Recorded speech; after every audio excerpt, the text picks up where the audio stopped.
Alors bonjour à tous, aujourd'hui nous continuons notre lecture de la Bible à la lumière de la tradition de l'Église et nous en sommes rendus au psaume 46. Comme toujours, nous remercions les éditions NCG devenues Mediapol d'avoir mis à notre disposition ces textes qui nous permettent de faire ces vidéos et nous nous remettons entre les mains du Seigneur. Notre Père qui es aux cieux, que ton nom soit sanctifié, que ton règne vienne, que ta volonté soit faite sur la terre comme au ciel. Donne-nous aujourd'hui notre part de ce jour. Pardonne-nous nos offenses, comme nous pardonnons aussi à ceux qui nous ont offensés. Et ne nous laisse pas entrer en tentation, mais délivre-nous du mal. Également, nous nous remettons entre les mains de notre Mère bienveillante, la Vierge Marie. Je vous salue Marie, pleine de grâce, le Seigneur est avec vous. Vous êtes bénie entre toutes les femmes, et Jésus, le fruit de vos entrailles, est béni. Sainte Marie, Mère de Dieu, priez pour nous pauvres pécheurs, maintenant et à l'heure de notre mort. Amen. Également, nous faisons toujours cette demande spécifique à l'Esprit Saint, qu'il corrige en nous les erreurs éventuelles qui peuvent provenir de notre état de pécheur. Alors, sans plus attendre, commençons la lecture de ce psaume, que je vais couper en deux parties. Donc dans un premier temps, nous allons faire un commentaire assez simple, et nous ferons une deuxième vidéo, où cette fois-ci, nous rajouterons plusieurs commentaires de la tradition de l'Église. Donc ici, je commence la lecture du premier verset, et je vais introduire. Au maître de chœur des fils de Corée, chant. Alors, Dom Calmet pense que ce psaume a été composé par les fils de Corée après le retour d'exil de Babylone en action de grâce pour avoir échappé à tous les dangers auxquels font allusion les versets 2 à 4. Donc le psaume 46, c'est le premier cantique de Sion dans l'ordre où le psalmiste les range. Donc si nous cherchons la clé du psaume, comme saint Hilaire nous y invite, la clé est la cité de Dieu. C'est un terme qui apparaît ici pour la première fois dans le psautier. Donc je commence et je lis les versets concernés jusqu'au verset 5. Dieu est pour nous le refuge et la force, dans la tribulation, secours tout-puissant. Nous ne craindrons pas quand la terre tremblera, quand les montagnes tomberont dans la mer. Ces eaux peuvent bien mûrir et s'enfler, les montagnes craquer de son effort. Avec nous, Seigneur Sabaoth, le Dieu de Jacob nous prend avec lui. Un fleuve au cours large et puissant réjouit la cité de Dieu, saint temple du Très-Haut. Alors, avant de commenter cette expression, la cité, dans la Bible, je vais prendre quelques textes parallèles.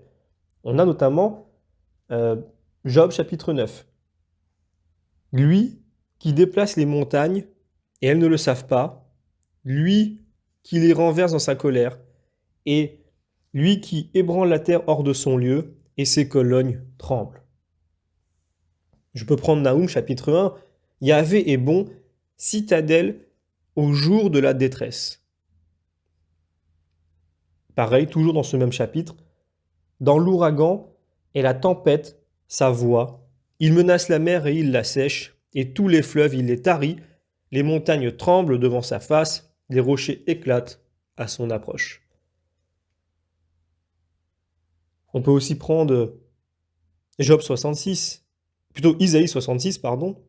Voici, je dirige vers elle, Jérusalem, la paix comme un fleuve et la gloire des nations comme un torrent qui déborde.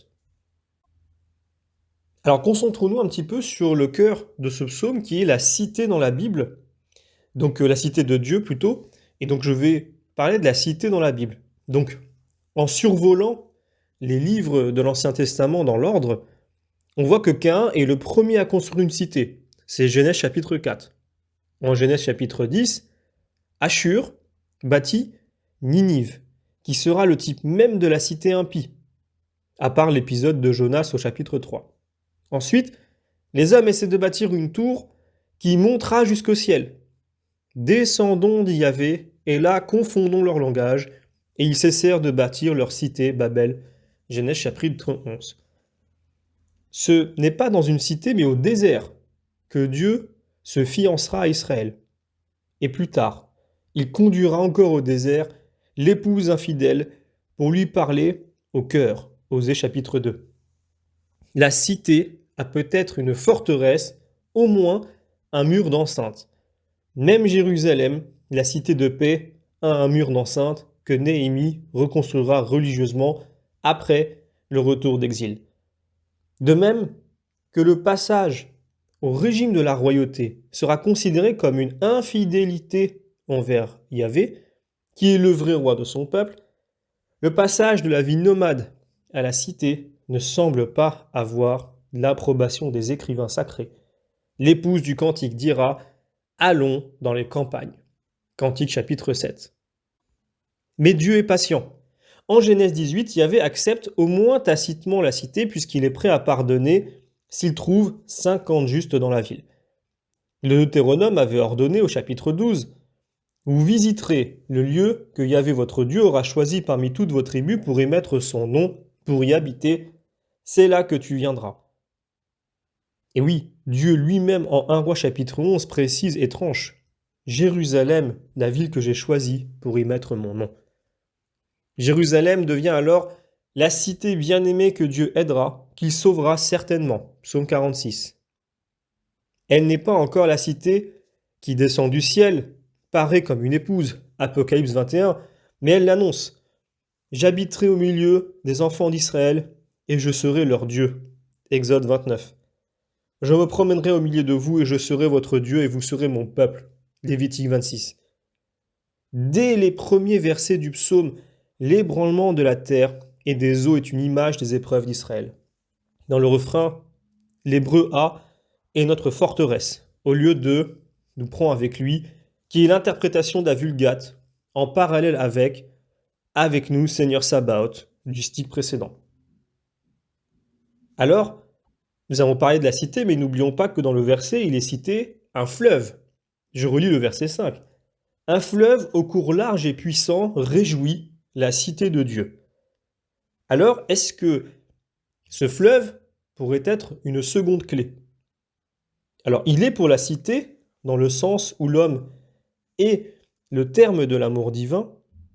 Pour nous, les hommes, et pour notre salut, il est descendu du ciel et s'est incarné. C'est le credo de la messe. Mais l'Ancien Testament et le Nouveau Testament montrent bien d'où il vient et qui il est. On le voit dans différents passages, Isaïe 66, Ézéchiel 47, Joël chapitre 4. Je lis par exemple Jean chapitre 7. Il dit cela de l'Esprit, qu'il devait recevoir ceux qui croiraient en lui. Et en Apocalypse 22, le fleuve d'eau vive qui sortait du trône de Dieu et de l'agneau. Le fleuve est donc le Saint-Esprit, fleuve de joie, car la joie est le fruit de l'amour. Saint Thomas d'Aquin nous le dit notamment dans sa somme théologique. Il cite saint Paul. La charité a été répandue dans nos cœurs par l'Esprit Saint qui nous a été donné. Puis il ajoute, le règne de Dieu est paix et joie dans l'Esprit Saint. Et, il ajoute, la joie spirituelle est de Dieu, elle est causée dans l'homme par la charité. D'ailleurs, si je reprends la traduction de saint Jérôme au verset 5, il nous dit plus exactement « Le cours impétueux du fleuve ou d'un fleuve réjouit la cité de Dieu. » Et l'impétuosité, c'est un effet caractéristique de l'Esprit Saint. Actes chapitre 2, et tout à coup vint du ciel un grand bruit, comme l'irruption d'un souffle violent.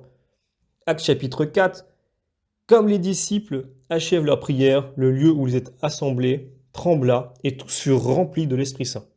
Actes chapitre 8, quand Philippe et l'eunuque de la reine de Candace furent remontés de l'eau, l'Esprit du Seigneur enleva Philippe.